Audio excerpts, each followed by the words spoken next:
بسم اللہ الرحمن الرحیم۔ شروع کرتا ہوں اللہ کے پاک نام سے جو بہت بڑا مہربان نہایت رحم والا ہے۔ دوستوں، بہنوں، بھائیوں، بزرگوں، السلام علیکم ورحمۃ اللہ وبرکاتہ۔ تاریخ اسلام کی قسط نمبر 324 میں ہم آپ کو خوش آمدید کہتے ہیں، اور اس میں ہم بیان کر رہے ہیں مستعین باللہ کو۔ مستعین کا ذکر ہم پہلے کر رہے تھے۔ اب یہ مستقل طور پر قرطبہ کا خلیفہ بن گیا تھا، مگر جا بجا صوبوں کے حاکم خود مختار بادشاہ بن بیٹھے۔ ابن عباد نے اشبیلیہ میں، ابن اقتص نے بطسوس میں، ابن ابی عامر نے بنسیہ اور مرثیہ میں، ابن ہود نے سرکستہ میں، اور مجاہد عامری نے رانیہ اور جزائر میں خود مختار حکومتیں کرنی شروع کر دی تھی۔ عیسائی سلاطین نے اس مناسب موقع اور موضوع وقت سے فائدہ اٹھانے کی کمی نہ کی، اور انہوں نے بھی اپنا کام جاری رکھا، اور ہر ایک عیسائی ریاست نے اپنی حدود کو وسیع کر کے اپنے قریبی علاقوں کو اپنی حکومت میں شامل کر لیا۔ اندلس میں طوائف الملوکی کا زمانہ شروع ہو گیا تھا، اور حکومت اسلامیہ پارا پارا ہو کر بے حد کمزور اور ناتواں ہو گئی تھی۔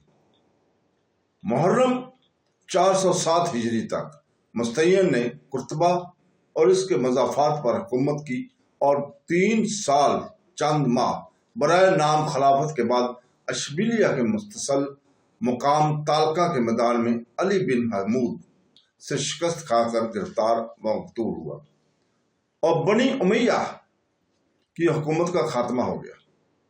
در حقیقت بنی امیہ کی حکومت کا خاتمہ تو حکم ثانی کی وفات اور ہشام ثانی کی تخت نشینی کے وقت ہو ہی چکا تھا، مگر ہشام ثانی کے زمانے میں بھی خاندان بنو امیہ کی عظمت اور بحیثیت خاندان خلافت ابھی باقی تھی۔ تو دوستو، اب محرم 407 ہجری میں مستعین کے قتل ہونے پر اس خاندان کی حکومت کا نام و نشان ہی اندلس جاتا رہا، مگر برائے نام 428 ہجری تک بعض امویوں نے حکومت اور سلطنت کے دوبارہ حاصل کرنے کی کوشش کی۔ بعض برائے نام کامیاب بھی ہوئے، مگر 428 ہجری کے بعد یہ سلسلہ بھی ختم ہو گیا۔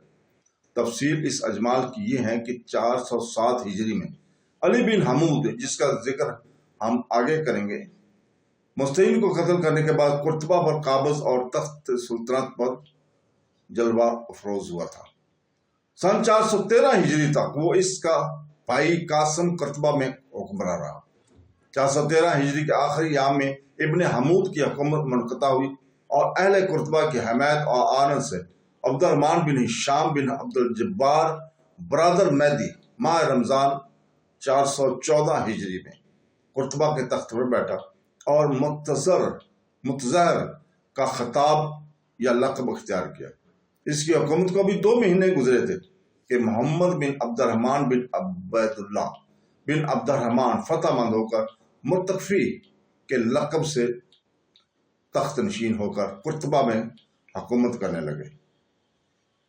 416 ہجری میں یحییٰ بن علی بن حمود نے حملہ کیا، متقفی شکست کھا کر بلاد و شمالی کی جانب بھاگ گیا اور وہیں فوت ہوا۔ یحییٰ بن علی بن حمود قرطبہ میں 417 ہجری تک حکومت کرتا رہا۔ اس کے بعد وزیر السلطنت ابو محمد بن جمور نے ہشام بن محمد اموی کی غائبانہ بیعت کی۔ ہشام بن محمد ان دنوں ابن ہود کے پاس مقام لریدہ میں مقیم تھا۔ یہ سن کر کہ میرے نام پر بیعت کی گئی ہے، لریدہ سے مقام بدنت میں چلا آیا، یہاں 3 سال مقیم رہا، اور اپنا لقب معتمد باللہ رکھا۔ قرطبہ میں دونوں رؤسائے قرطبہ مل کر حکومت کرتے اور ہشام بن محمد کو اپنا خلیفہ مانتے رہے۔ جب ان امراء میں اختلاف اور لڑائی جھگڑے آپس میں نمودار ہوئے تو سن 420 ہجری میں ہشام بن محمد اموی کو مقام برنت سے قرطبہ لائے،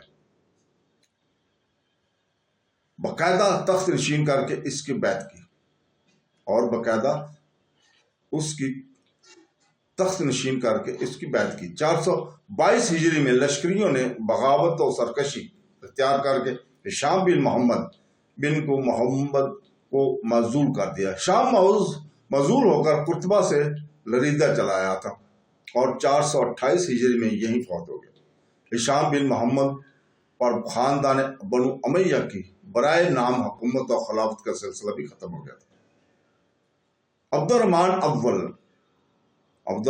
اول نے سن 138 ہجری میں اندلس کے اندر داخل ہو کر اپنی حکومت کی بنیاد رکھی۔ اس کی اولاد میں ہشام محمد کے فوت ہونے پر 428 ہجری میں اس کی حکومت کا 290 سال کے بعد مکمل خاتمہ ہو گیا تھا۔ عبد الرحمن اول کی اولاد میں بعض ایسے باحوصلہ اور اولو العزم فرما روا ہوئے کہ انہوں نے اندلس کو فخر الممالک بنا دیا تھا۔ نہ صرف ملک کی سرسبزی اور شادابی میں حیرت انگیز کارنامے دکھائے، بلکہ انہوں نے علوم فنون کے بھی ایسے دریا بہائے کہ آج تک تمام دنیا ان کے قصیدہ خوانی میں مصروف ہے، اور پھر بھی حق کا ستائش ادا نہیں ہو سکا۔ موجودہ یورپ کی علمی ترقیات اور تمام کمال انہیں علم دوست اور علم پرور اموی فرما رواؤں کی رہنے منت تھی۔ قرطبہ میں خلفائے اندلس نے ایسی علمی مشعل روشن کی تھی جس سے تمام یورپ مستفید ہوا۔ انہیں خلفائے اندلس کی علمی کوششوں کا نتیجہ یہ ہے کہ آج یورپ تمام دنیا کو علم اور ہنر سکھانے کا مدعی ہے۔ خلیفہ اندلس کے شوکت اور طاقت کا بھی یہی عالم تھا کہ تمام یورپ ان سے کانپتا تھا، اور ان کی خوشنودی حاصل کرنے کے لیے سلاطین یورپ ہر قسم کی ذلتیں برداشت کرنے پر آمادہ ہو گیا تھا۔ اس جگہ غور کرنے کی قابل بات یہ ہے کہ ایسی شاندار سلطنت اور ایسی عظیم الشان اور اسلامی حکومت کے برباد ہونے کا سبب کیا تھا؟ اس کا جواب بجز اور کچھ نہیں کہ مسلمانوں نے شریعت اسلام اور آن حضرت صلی اللہ علیہ وسلم کے اسوہ حسنہ کی پیروی میں قصور کیا۔ اسلام نے دنیا کی سلطنت اور حکومت کو کسی بھی خاندان یا کسی خاص قبیلہ کا حق نہیں بتایا تھا۔ مسلمانوں نے تعلیم اسلامی کے خلاف حکومت میں وراثت کو دخل دیا اور باپ کے بعد بیٹے کو مستحق کے خلاف سمجھا، جیسا کہ دنیا میں پہلے سے رواج ہو گیا تھا۔ اس رواج کو آن حضرت صلی اللہ علیہ وسلم نے مٹایا تھا۔ حضور پاک صلی اللہ علیہ وسلم نے اس رواج کو مٹا دیا تھا اپنے زمانے میں، مگر مسلمانوں نے چند روز کے بعد پھر اس لعنت کو اپنے گلے میں ڈال دیا تھا، جس کا نتیجہ یہ ہوا تھا کہ نالائق اور نااہل لوگ تخت حکومت پر جلوہ افروز ہونے لگے، اور اس کو قرآن کریم اور شریعت اسلام کی طرف سے غفلت اختیار کرنے کا ایک نتیجہ یہ ہوا کہ مسلمانوں میں نااتفاقی پیدا ہوئی اور آپس میں ایک دوسرے سے لڑنے لگے اور بغض رکھنے لگے، اور اس آپس کی پھوٹ نے دشمنوں کو طاقت پہنچائی جو کہ پہلے ہی اسی آڑ میں اسی طاق میں بیٹھے ہوئے تھے، اور مسلمانوں کو انہوں نے برباد کرنا شروع کر دیا، اور مسلمان برباد ہوتے گئے اور برباد ہو گئے۔ انا للہ و انا الیہ راجعون۔ تو دوستو، اس کے ساتھ ہی ہم آج آپ سے اجازت چاہتے ہیں کل تک کے لیے۔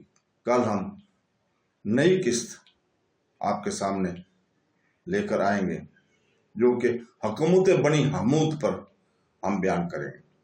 تو دوستو، آخر پر ہم اپنے اللہ تعالیٰ اپنے رب العزت سے دعا گو ہیں کہ وہ ہمیں قرآن پاک کے احکام اور حضور نبی صلی اللہ علیہ وسلم کی حدیث مبارکہ کے احکامات کو پڑھنے اور اس کو سمجھنے اور اس کے اوپر عمل کرنے کی توفیق عطا فرمائے۔ آمین ثم آمین۔ اللہ حافظ۔